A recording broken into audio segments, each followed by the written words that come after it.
என் மேலான தமிழ் பெருங்குடி மக்களே, உங்கள் அனைவருக்கும் மேலரசம்பட்டு சமூகத்தின் பணிவான வணக்கங்கள். அன்பு உறவுகளே, நம்முடைய சேனலை நீங்கள் பார்ப்பது இதுவே முதல் முறையாக இருந்தால் உடனே சப்ஸ்கிரைப் செய்து கொள்ளுங்கள். இல்லை என்றால் நாம் பதிவேற்றுகின்ற காணொலிகள் தொடர்ந்து உங்களுக்கு வருவதற்கு வாய்ப்பில்லை. நம்முடைய காணொலி பற்றின உங்களுடைய மேலான கருத்துக்களை கருத்துரை பகுதியிலே தொடர்ந்து பதிவு செய்வதற்கு தவறாதீர்கள். வாருங்கள் அன்பு உறவுகளை, காணொலிக்குள் செல்வோம். நாம் இந்த காணொலியில அண்ணன் வேல்முருகன் அவர்களை பற்றி கொஞ்சம் விரிவாக பேச வேண்டி இருக்கிறது. ஏன்னா ஒரு 2 நாட்களுக்கு முன்பு தர்மபுரியில ஒரு கூட்டத்தை போட்டு வேல்முருகன் அவர்கள் வாய்க்கு வந்ததெல்லாம் ஒளறி கொட்டி இருக்காரு. ஏன்னா இப்ப சண்டை போடலாம். நான் யாருக்கிட்ட சண்டை போடணும்? நமக்கு எதிரி யார் இருக்காங்களோ, நம்ம யாரை வீழ்த்தணும்னு ஒரு இலக்கு வச்சிருக்கிறோமோ அவங்க கிட்டதான் நம்ம சண்டை போட வேண்டியிருக்கு. ஆனா நம்ம என்ன பண்றோம்? யாரு எதிரியோ, மக்களுக்கு, மண்ணுக்கு, இனத்திற்கு, மொழிக்கு, எல்லாத்திற்கும் மக்களின் வாழ்வியலுக்கு யார் எதிரியோ அவங்க கிட்ட போய் நம்ம சேர்ந்துக்கிட்டோம். அவங்க கிட்ட நம்ம கூட்டணியை வச்சுக்கிட்டோம். அவங்க கிட்ட நம்ம சேர்ந்து அவங்களுடைய கைகூலியா நம்ம செயல்படுறதுக்கு மக்களை போய் எதுக்கு ஏமாத்திட்டு இருக்கிற? மக்கள் கிட்ட போய் எதுக்கு பொய்ய பேசிட்டு இருக்க? உன்னுடைய இலக்கு என்ன? தமிழ்நாட்டில் உடைய இலக்கு என்ன? தமிழ்நாட்டோட முதல்வராக வேண்டிய இலக்கு இருக்கிறதா வேல்முருகனுக்கு? கண்டிப்பாக வேல்முருகன் தமிழ்நாட்டின் முதலமைச்சராக வேண்டிய இலக்கு இருக்கிறது. எனக்கு வாக்களியுங்கள் என்று வேல்முருகன் வந்து நிக்கிட்ட காலத்துல கண்டிப்பாக நாமும் அதற்கு சேர்ந்து குரல் கொடுப்போம். ஆனா அதையெல்லாம் விட்டுட்டு யாருக்கோ போயிட்டு எடுபடியா வேலை செஞ்சுட்டு இருக்கிற, பக்கம் ஸ்டாலினுக்கு எடுபடியா வேலை செஞ்சுட்டு இருக்கிற, இன்னொரு பக்கம் திருமாவுக்கு எடுபடியா வேலை செஞ்சுட்டு இருக்கிற, இந்த மாதிரி 2 பக்கமும் எடுபடியா வேலை செஞ்சுக்கிட்டு நீ போயிட்டு அங்க மக்களை எதுக்கு ஏமாத்திட்டு இருக்கிற? திரு வாழ்வுரிமை கட்சியின் தலைவர் திரு வேல்முருகன் அவர்கள் மீண்டும் மேடைகளில் பேசுறது என்னன்னா, நீ எதிர்க்க வேண்டியது திமுகவை, எதிர்க்க வேண்டியது அதிமுகவை. தமிழ்நாட்டில் இந்த இருவரும் இயக்கங்களும் தான் தமிழ்நாட்டின் மக்களின் வாழ்வியலை நடுவீதியில கொண்டு வந்து நிறுத்தி இந்த தமிழ்நாடு சீரழிந்து சின்னாபின்னமாக கிடப்பதற்கு காரணமே இந்த 2 கட்சியும் தான். நீ எதிர்த்து அரசியல் செய்யணும் அப்படின்னா இவங்க 2 பேரும் எதிர்த்தாதான் உன்னால அரசியல் செய்ய முடியும். ஆனா தமிழ்நாட்டில் இந்த 2 கட்சிகளை எதிர்த்து அரசியல் செய்யறதுக்கு வேல்முருகனுக்கு துப்பு இல்ல, திராணி இல்ல. ஏன்னா அங்கதான் போயிட்டு நீ கையேந்தி நிக்கிற. பாமகவை சீண்ட வேண்டிய அவசியம் வேல்முருகனுக்கு என்ன? பாமகவை தொடர்ந்து வேல்முருகன் சீண்டுவதாலதான் அந்த ஒரு சீட்டு கூட திமுகவில் ஸ்டாலின் கொடுத்தாரு. பாமகவை நீ எதிர்த்து பேசலனா அந்த ஒரு சீட்டு கூட உனக்கு எங்கேயுமே கொடுத்துருக்க மாட்டாங்க. அந்த திமுகவில் அந்த ஒரு சீட்டை கூட அவரால் வாங்கியிருக்க முடியாது. அந்த சீட்டு மீண்டும் பறி போயிடுமோ, இல்ல அடுத்த 2026 தேர்தலில் நமக்கு அந்த சீட்டு மீண்டும் கிடைக்காத போயிடுமோன்னு சொல்லிட்டு தான் மீண்டும் நீங்க போயிட்டு பாமகவை சீண்டிட்டு இருக்கீங்க. பாமகவின் தொண்டர்கள் நூறுக்கணக்கான, ஆயிரக்கணக்கான தொண்டர்கள், பாமகவின் தொண்டர்கள் பாமகவில் இருந்து விலகி தமிழக வாழ்வுரிமை கட்சியில் இணைந்து கொண்டு இருக்கிறார்கள். எங்க வந்து இணைஞ்சாங்க? எத்தனை ஆயிரம் பேர் வந்து இணைஞ்சாங்க? எதுக்கு வந்து இணைஞ்சாங்க? பாமகவிற்கு இல்லாத லட்சியம், பாமகவிற்கு இல்லாத கொள்கை வேல்முருகன் கிட்ட என்ன இருக்கு? தமிழகத்தில் உள்ள பாட்டாளி மக்களுக்கு பாட்டாளி மக்கள் கட்சி செய்யாத வேல்முருகன் என்னத்தை செஞ்சிட்டாரு? தமிழ்நாட்டில் குறிப்பா வன்னியர்களுக்கு எதிராக எத்தனை இடத்துல கொடுமைகள் நடக்குது. ஒரு இடத்துல கூட போயிட்டு அந்த மக்கள் பக்கத்துல நிக்கிறதுக்கு துப்பு இல்ல வேல்முருகனுக்கு. பாமகவின் அரசியல் வாழ்க்கையே முடிஞ்சு போனது அப்படின்னு தமிழ்நாடே பேசிக்கிட்டு இருந்த காலகட்டத்தில் பெண்ணாகரத்துல 2வது இடத்திற்கு பாட்டாளி மக்கள் கட்சியை கொண்டு வந்தது இந்த வேல்முருகன் அப்படின்னு பெருமை பேசுறீங்க. பாட்டாளி மக்கள் கட்சியை 2வது இடத்துக்கு நீங்க கொண்டு வர தேவையில்லை திரு வேல்முருகன் அவர்களே. பாட்டாளி மக்கள் கட்சிக்கு என்று ஒரு வலுவான கட்டமைப்பு இருக்கிறது. நீ வந்துட்டு கட்சியில எவ்வளவு பெரிய அநியாயங்க செஞ்ச, கட்சியில எவ்வளவு பெரிய வில்லங்கத்தை பண்ண, கட்சிக்கு எதிராக எப்படியெல்லாம் செயல்பட்ட, அதையெல்லாம் மருத்துவர் ஐயா பார்த்துதான் கட்சியில இருந்து சில நேரங்களில் சில கலைகள் எடுக்க வேண்டிய அவசியம் இருக்கிறது. அதனால கட்சியில இருந்து களை எடுத்து வெளியே போட்டாச்சு. அப்படி எடுத்து போடப்பட்ட ஒரு கலை நீங்க தனியா போயிட்டு வளர்ந்துருக்கீங்க. நீங்க ஒரு இயக்கத்தை கண்டு இருக்கீங்க. அந்த இயக்கத்தின் மூலமாக லட்சக்கணக்கான தொண்டர்களை வச்சிருக்கிறேன்னு நீங்க சொல்றீங்க.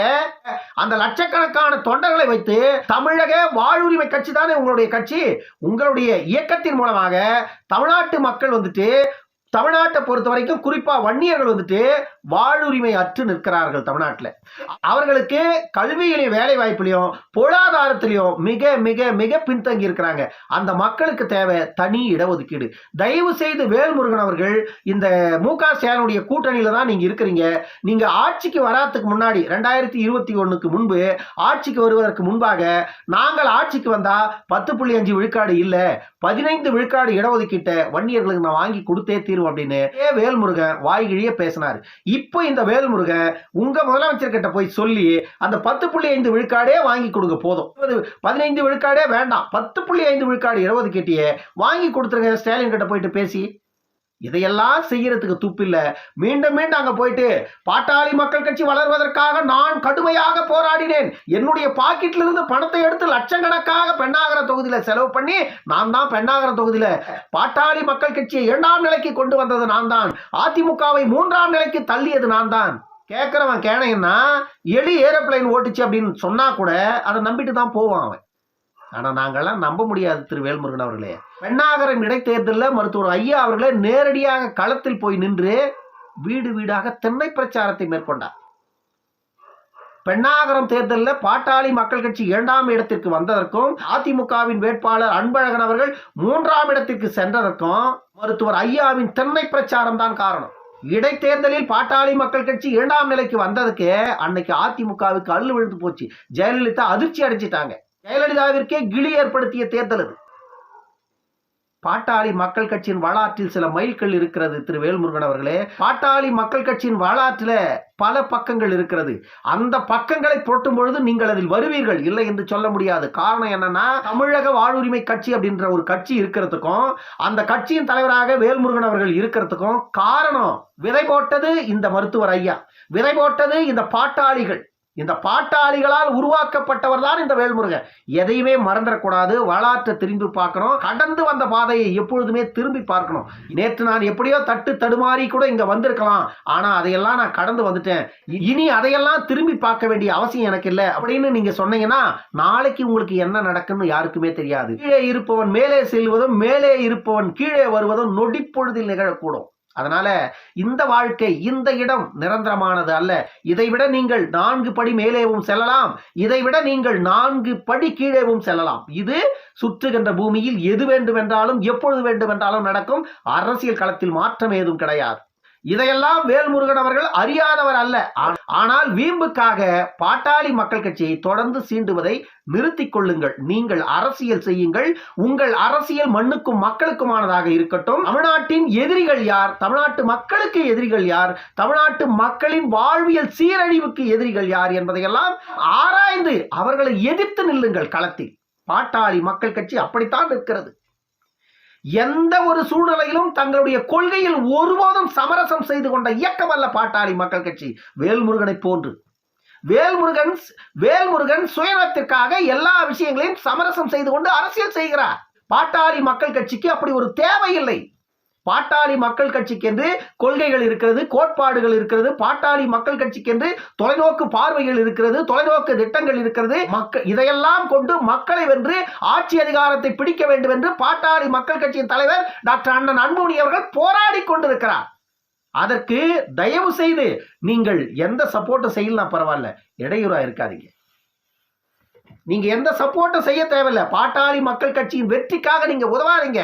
ஆனால் இப்படி மக்களின் வாழ்வியல் முன்னேற்ற லட்சியங்களை கையில் எடுத்துக்கொண்டு அந்த லட்சியங்களை நோக்கி பயணித்துக் கொண்டிருக்கின்ற அன்புமணியின் வெற்றிக்கு இடையூறா இருக்காதீங்க. மக்களை மீண்டும் மீண்டும் போய் குழப்பாதீங்க. மக்கள் கிட்ட பொய்ய சொல்லாதீங்க. உண்மையை பேசி அரசியல் செய்யுங்க. நீங்கள் எதிர்த்து அரசியல் செய்ய வேண்டியது பாமக அல்ல. நீங்கள் எதிர்த்து அரசியல் செய்ய வேண்டியது திமுக, அதிமுக. தமிழ்நாட்டில் இந்த இரு பெரும் இயக்கங்கள் தான் தமிழ்நாட்டு மக்களின் வாழ்வியலை நடுவீதிக்கு கொண்டு வந்தது. இன்று தமிழ்நாட்டில் இருக்கின்ற அரசியல் தலைவர்களுக்கு அடிமட்டத்தில் வாழ்கின்ற மக்களின் வாழ்வியல் நிலை தெரிவதற்கு வாய்ப்பே இல்லை. இன்னைக்கும் ஒரு நாள் சோத்துக்கு சிங்கி அடிக்கிற மக்கள் தான் தமிழ்நாட்டில் 70 விழுக்காடு. அதுக்கு காரணம் என்னன்னு வேல்முருகனுக்கும் தெரியும், தமிழ்நாட்டோட முதலமைச்சருக்கும் தெரியும். ஆனா அதை வெளியே கொண்டு வர மாட்டாங்க. இப்படிதான் மக்கள் இருக்கணும் அப்படின்னு அவங்க நினைக்கிறாங்க. அதற்கு உடந்தையா திரு வேல்முருகன் கூட இருக்கிறார். திமுக ஆட்சிக்கு வருவதற்கு முன்பு அவர்கள் பேசிய திட்டங்களை எதையாவது ஒன்றையாவது அவர்கள் செயல்படுத்தி இருக்கிறார்கள் என்றால் வேல்முருகன் அவர்கள் அதை சொல்லட்டும். சொன்னதை எதையுமே மக்களுக்கு செய்யாத ஒரு திமுக, அந்த திமுகவுக்கு பின்னாடி போயிட்டு நீ வால் பிடிச்சுக்கிட்டு நிக்கிற. பாமகவை எதிர்த்து பாமகவை குற்றம் சொல்லி பேசுவதற்கு உங்களுக்கு தகுதி இருக்கிறதா? பாமகவை விட நேர்மையாக தமிழ்நாட்டில் அரசியல் செய்கின்ற ஒரு அரசியல் இயக்கம் உண்டா? நான் ஒரு சாதி கட்சியிலிருந்து விலகி வெளியே வந்து அனைத்து சாதி மக்களையும் ஒன்றிணைத்து எல்லா மக்களையும் ஒருநிலைப்படுத்தி தமிழக வாழ்வுரிமை என்ற ஒரு கட்சியை தொடங்கி அந்த கட்சியை தலைமையேற்று நடத்தி கொண்டிருக்கிறேன். நடத்துங்க. சாதிக்கு அப்பாற்பட்ட இயக்கத்தையே நடத்துங்க, நாங்க பெருமைப்படுறோம். ஆனா நீ சார்ந்த சமூகம்னு ஒண்ணு இருக்குல்ல, அந்த சமூகம் தமிழ்நாட்டின் பெரும்பான்மை சமூகம் தானே. அந்த சமூகத்தின் மக்கள் தானே உன்னுடைய இயக்கத்திலும் இன்று பெருவாரியாக இருக்கிறார்கள். அந்த மக்களுக்கான உரிமை வேண்டுமல்ல, அந்த உரிமையை பெற்றுக் கொடுப்பதற்கு இன்றும் போராடி கொண்டிருக்கிறது மருத்துவர் ஐயா என்பதை திரு வேல்முருகன் அவர்கள் மறந்துடக்கூடாது. நீங்க போராடல. ஏன் தெரியுங்களா? நீங்க சாதியை கடந்து வெளியே போயிட்டீங்க. ஆனால் இன்றும் பல கல்லடி சொல்லடி எல்லா அடிகளையும் பெற்றுக்கொண்டு மருத்துவர் ஐயா அவர்கள் தான் சார்ந்த சமூகத்திற்கும் நீதி வேண்டும் என்று இந்த மக்கள் மன்றத்தில் இந்த அநீதி சக்திகளிடம் உரிமைகளை எல்லாம் பறித்து இவர்கள் அதிகாரம் செய்து கொண்டிருக்கின்ற இந்த கேடுகட்ட ஆட்சியாளர்களிடம் இன்றும் மருத்துவர் ஐயா அவர்கள் சென்று மக்களுக்கான உரிமைகளை கொடுத்து விடுங்கள் என்று கேட்கிறார். நீங்கள் அவர்களிடம்தான் கையேந்தி நின்றுட்டு இருக்கீங்க. உங்களுக்கும் மருத்துவர் ஐயா அவர்களுக்கும் அண்ணன் அன்புமணி அவர்களுக்கும் பல மடங்கு வித்தியாசம் இருக்கிறது. அவர்களின் பக்கத்தில் நின்று பேசுவதற்கு கூட இன்றைய சூழ்நிலை தகுதியுள்ளவர் வேல்முருகன் கிடையாது. வேல்முருகன் சிறந்த பேச்சாளர், வேல்முருகன் சிறந்த அரசியல் தலைவர். ஆனால் கொள்கை கோட்பாடுகளில் இருந்து நேரத்திற்கு தக்க உங்களை நீங்கள் மாற்றிக்கொண்டு யார் இந்த மக்களுக்கு எதிரானவர்களோ அவரிடம் உங்களுடைய லட்சியங்களையும் கொள்கைகளையும் அடமானம் வைத்துவிட்டு நீங்கள் அரசியல் யாருக்காக செய்ய போகிறீர்கள்? உங்களுடைய அரசியல் மக்களுக்கானது என்றால் நீங்கள் எதிர்க்க வேண்டியது திமுகவா பாமகவா? பாமக எதிர்ப்பது திமுகவை, பாமக எதிர்ப்பது திமுகவை. ஆனால் திமுக மக்களுக்கு எதிரான அரசியலை செய்து கொண்டிருக்கிறது. அந்த இயக்கத்தின் பின்னால் நீங்கள் இருந்து கொண்டு பாமகவை எதிர்ப்பது எந்த விதத்தில் நியாயமாகும்? பாமகவை எதிர்க்க வேண்டிய தேவை வேல்முருகனுக்கு இருக்கிறது. ஏன்னா நீ பாமகவை எதிர்த்தாதான் இந்த ஒரு சீட்டுனா உனக்கு இங்க கிடைக்கும், இல்லனா கோ பேக் வேல்முருகன் சொல்லிடுவாரு. அப்ப நீங்க வெளியே போறதாயிடும். ஒத்த சீட்டுக்காக மக்களின் உரிமைகளை திருடங்கட்ட அடமானம் வைக்காதீங்க. இன்னொரு காணொலியில் சந்திக்கும் வரை உங்களிடமிருந்து விடைபெற்றுக் கொள்வது மேலரசம்பட்டு சண்முகம். நன்றி, வணக்கம் அன்பு உறவுகளே.